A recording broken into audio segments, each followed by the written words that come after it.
José María Sanz, Loquillo, bienvenido a Atención Obras. Ya era tiempo, Sí. después de tantos años. Sí.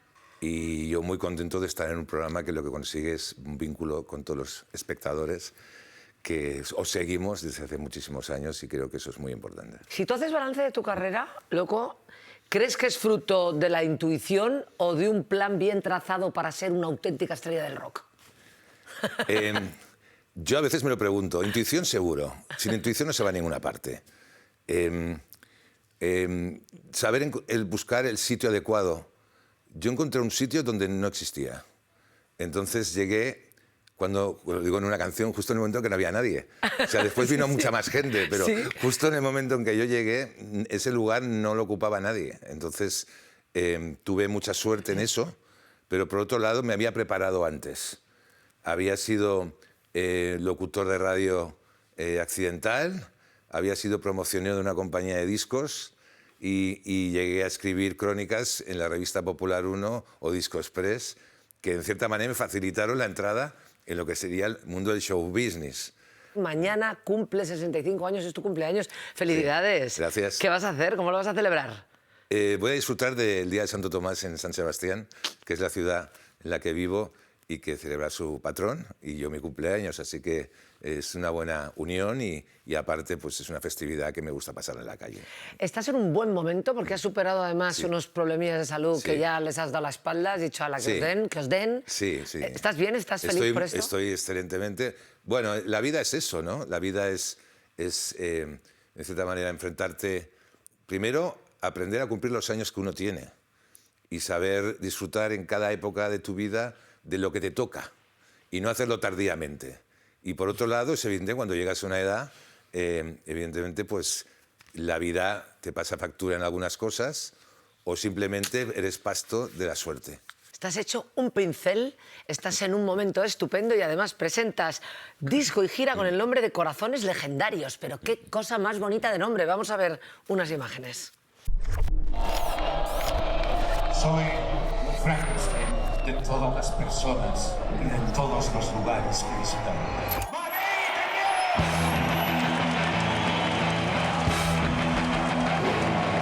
Madrid, solo hay un secreto que me lleva hasta aquí. Piérdeme, la muerte será dulce aquí en Madrid.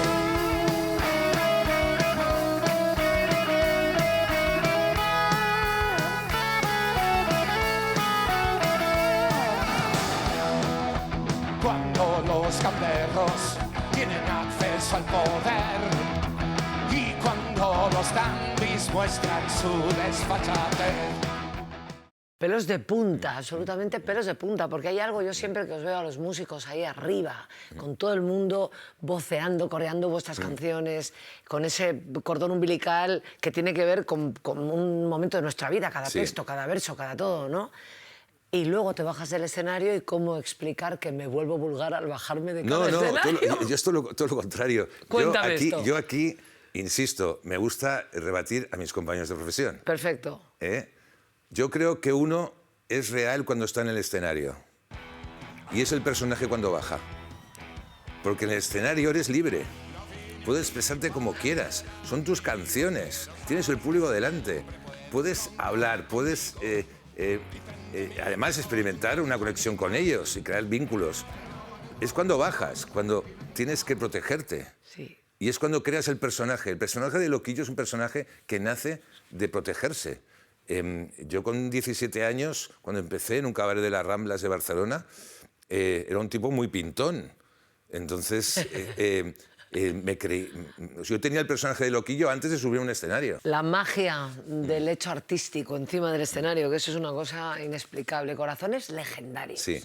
Cosa más bonita de título, de verdad. Es una cosa... Bueno, es una canción de Lou Reed. Claro, Corazones del año Legendarios. 83. Exacto. Y... Es un doble álbum, 23 canciones, llena de colaboraciones que recorren 47 años de carrera. Cuéntame cómo se ha gestado, desde dónde Muy se ha gestado sencillo. este trabajo. Yo había terminado la gira de Transgresiones, de poesía contemporánea. Fue una gira muy intensa. Claro, después de esa intensidad necesitaba largarlo todo. Y la mejor manera de largarlo todo y, de alguna manera, quitarme responsabilidad escénica, era volver al rock and roll.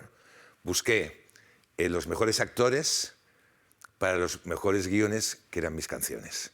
Y busqué, y creo que he acertado, con cada uno de los actores, cantantes, artistas que han reinterpretado muchas de las canciones tradicionales, históricas, legendarias de mi carrera.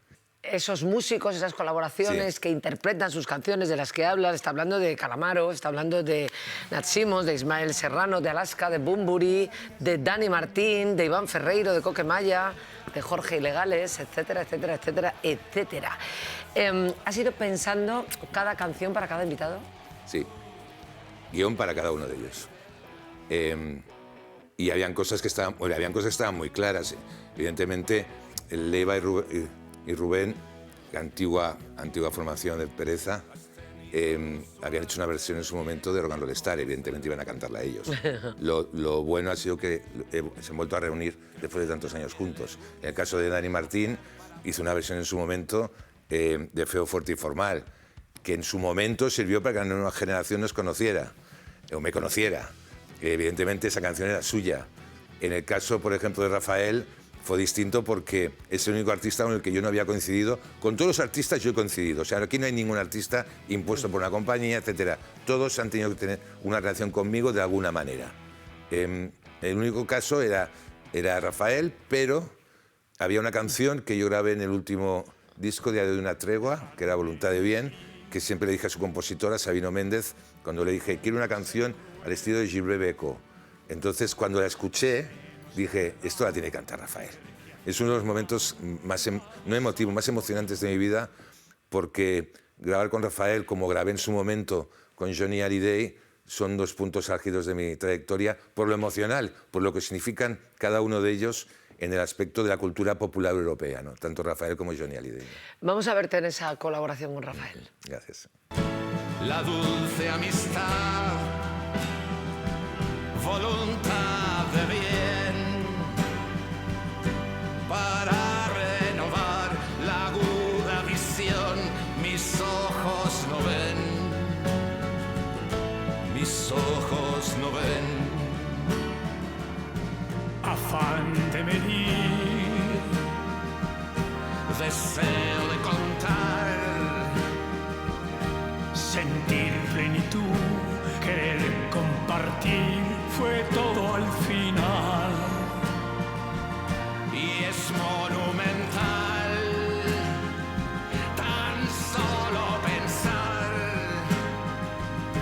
que todo fue al fin hecho por placer y dificultad, voluntad de bien. ¡Wow! ¿Cómo fue esa colaboración? ¿Cómo fue? ¿Cómo la recuerdas? ¿Cómo la guardas en tu corazón? Es una suerte.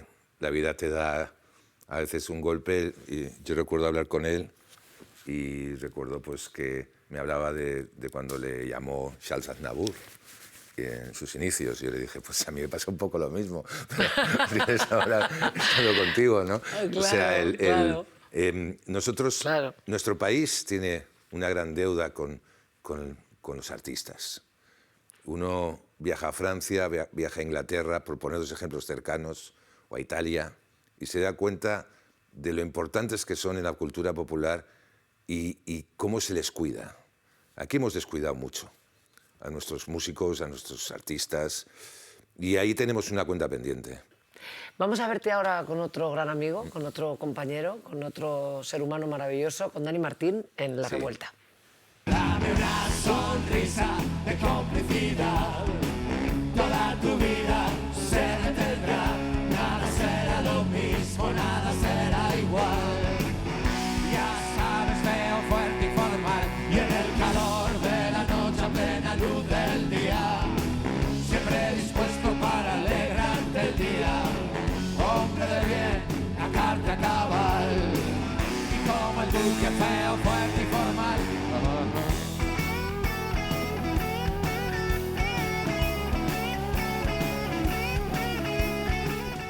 Dani es... Primero, hay algo muy importante en esta vida, que es respetar a los que vienen antes que tú.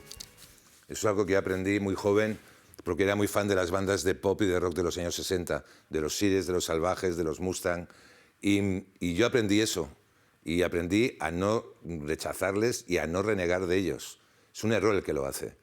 Y Dani Martín, desde que empezó en el mundo de la música, siempre ha sentido mucho respeto a las generaciones anteriores, y eso le ha llevado a donde está. Corazones Legendarios es disco doble y gira. En los conciertos, Sí. ¿tienes previsto que acudan esos invitados como Dani? ¿Los vas a tener contigo? Van a haber dos partes. Esta primera parte es una parte como venía de los años haciendo poesía contemporánea. Quiero primero retomarme con el público. O sea, ¡Pum! una buena lección de rock and roll, sin dejar prisioneros, como se dice. Y a partir del año que viene haremos una serie de eventos concretos con muchos de los protagonistas de este disco, porque no será solamente uno. Hay una segunda parte que se está preparando, que va a ser al revés. Aquí la banda y yo hemos cantado con artistas solistas. En la próxima yo voy a cantar con bandas que van a hacer su propia versión de mis canciones. Entonces yo seré el artista invitado en ese disco de bandas. ¡Qué chulada! Entonces en el momento en que ese disco aparezca, entonces empezarán a haber eventos como Ilfo, con las mejores estrellas de esos dos discos. Vamos a hacer una parada en otra disciplina, que es la fotografía. La fotografía detiene el instante, capta el momento, detiene el tiempo, y nos vamos al Círculo de Bellas Artes de Madrid de la mano de Gervasio Sánchez, que ya sabéis que es uno de los fotoperiodistas de conflictos y crisis humanitarias más importantes, y él nos va a mostrar la exposición Robert Capa Icons, la mayor retrospectiva sobre este legendario reportero de guerra que se ha realizado en España hasta la fecha. Capa en guerra y capa en paz. Así se presenta esta exposición que, a través de más de 200 imágenes, algunas originales y reveladas por el propio autor, intenta mostrarnos un Capa más completo. Era un humanista que siente piedad por lo que fotografía, el Capa que siente empatía con el sufrimiento ajeno, un fotógrafo húngaro que tiene que huir de Hungría cuando los fascistas llegan al poder, que se va a Alemania cuando Hitler llega al poder y que acaba en Francia, donde se encontraba, digamos, los apátridas de Europa de aquellos tiempos.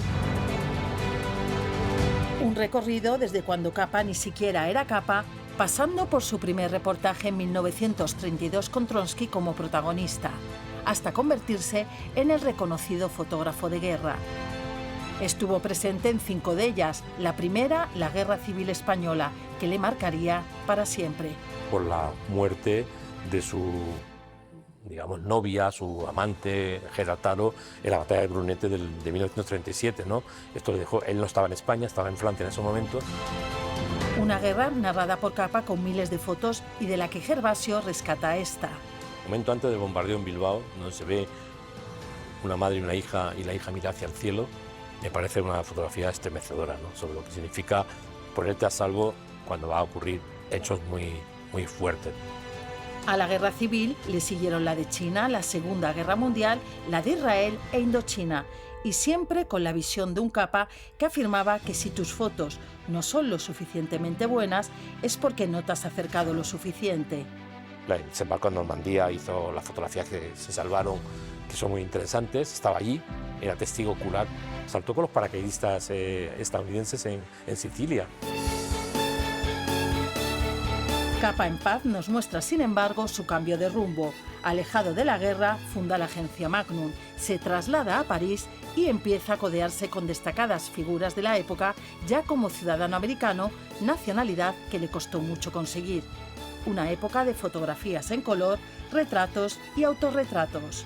La foto de Gary Cooper paseando por el río, o fotos de Picasso con su nieta o con su hija, o Matisse, por ejemplo, ¿no? Que lo recibe en su casa tumbado en la cama, y encima alguien como Ingrid Bergman se enamora de ti y tú de ella. Una de sus fotos más afamadas fue Muerte de un miliciano, una imagen que a día de hoy sigue siendo un misterio. Investigaciones posteriores, primero, han dicho que no fue exactamente en el Cerro Muriano que se hizo esta fotografía, fue como a 5 kilómetros de distancia, en un sitio que se llama El Espejo. Por otra parte, se cuestiona si de verdad esto fue un registro de un combate o si fue una puesta en escena. Si un cuerpo recibe un disparo, como el que vemos en el registro fotográfico, no cae de esta manera. Y de hecho, también la identidad del miliciano tampoco se sabe de manera exacta. No se encontró el negativo, entonces no se sabe si Capa hizo esta fotografía, con qué cámara hizo esta fotografía y qué fotografías vinieron antes y después. Capa falleció a los 40 años en Indochina en un campo de arrozales a causa de una mina. Una tragedia que dio continuidad al mito.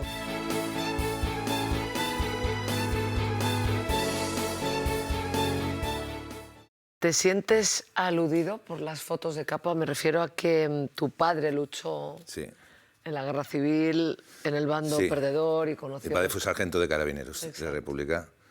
Y después pasó a Francia, estuvo en Bourg-Madame, estuvo en Argelès-sur-Mer, escapó, fue detenido, de vuelta a España, estuvo en los campos de Miguel de Unamuno, Miranda de Ebro, después en pelotones de castigo en África.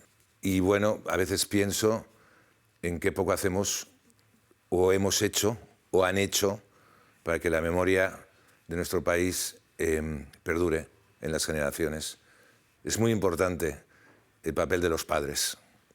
Los padres tienen que ser responsables y enseñar a sus hijos la historia de su país. Es importante. Hay un archivo en Radio Televisión Española, que sabes que tenemos de todo, tenemos documentos tuyos desde 1980 y hemos elegido esto. ¿Te molesta que te digan que no eres un gran cantante?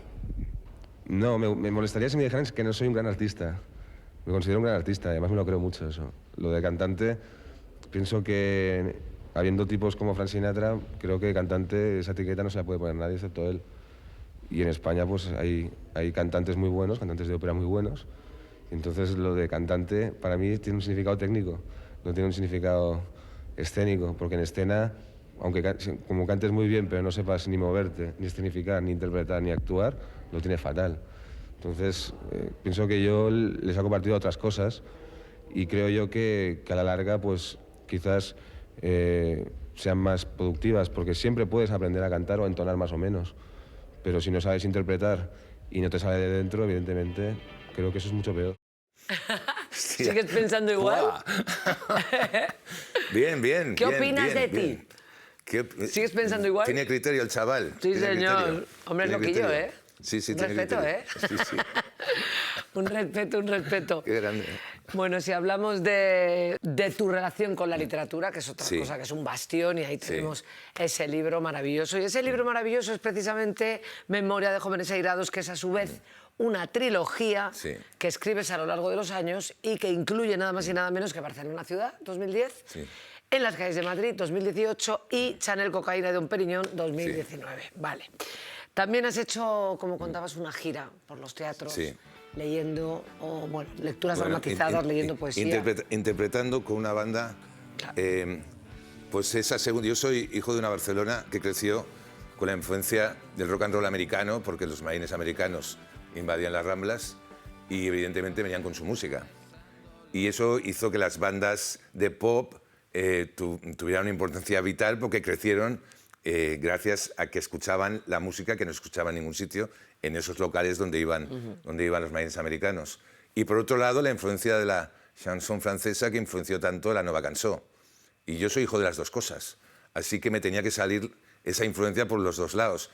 En un tiempo, digamos, enfoqué todo hacia el rock español, y en un momento determinado, en el año 94, decidí retomar una tradición española de musicar poesía contemporánea con el poeta Gabriel Sopeña, y con banda, y evidentemente dándole unos sonidos propios de nuestra generación. Este es un proyecto que lleva 30 años y 7 discos. Entonces es una carrera que yo tengo al margen y que de tanto en tanto vuelvo, porque necesito recargar pilas, sobre todo interpretativas, y olvidarme un poco del personaje de rock and roll. Es muy importante tener esas dos vías para mí, porque en una me dedico a crecer y en la otra lo que te dedico es a divertirme. Tu personaje se construye con muchos retales, con estilos, con influencias diferentes. Por eso te autodenominas Frankenstein? Bueno, hasta tal punto que el Festival de Cine de Terror de San Sebastián me eligió a mí como Frankenstein para su cartel, ¿entiendes? Entonces, vale que me ha cogido un poco mayor, pero se han perdido, yo aviso. Hubiera sido un Frankenstein perfecto, ¿entiendes? Pero sí que soy una consecuencia de todas las personas que he conocido, de todos los lugares que he visitado, de todo el cine que he visto, de todo el teatro, de toda la poesía, pero sobre todo de las personas que he conocido. Soy consciente de la suerte que he tenido en eso. Y he conocido a personajes, llamémosle, extremos. Y eso enseña mucho. Y he conocido el exceso, pero también a través de los demás. Con lo que yo creo que un artista debe experimentar las fronteras y debe traspasarlas varias veces en su vida. La gira continúa, te Sí. quedan 3 conciertos, vamos con las fechas más inmediatas. 26 de diciembre en el Roig Arena de Valencia, sábado 27 de diciembre Sant Jordi Club Barcelona, el viernes 2 de enero ya 2026 en el antiguo Hospital Militar de Burgos. Pues Loquillo, gracias por construir nuestra identidad con una actitud tan positiva y tan maravillosa, te queremos. Y yo encantado de estar en este programa y que, bueno, tenía ahí falta, no vas, ¿entiendes? Y siempre que teníamos que ir, o uno o otro no podíamos. Es verdad. Así que me siento, como he dicho al principio, dentro del vínculo que significa este programa y el vínculo que hay con todos los espectadores que ahora nos están Así mirando, es, te queremos. viendo. Y gracias.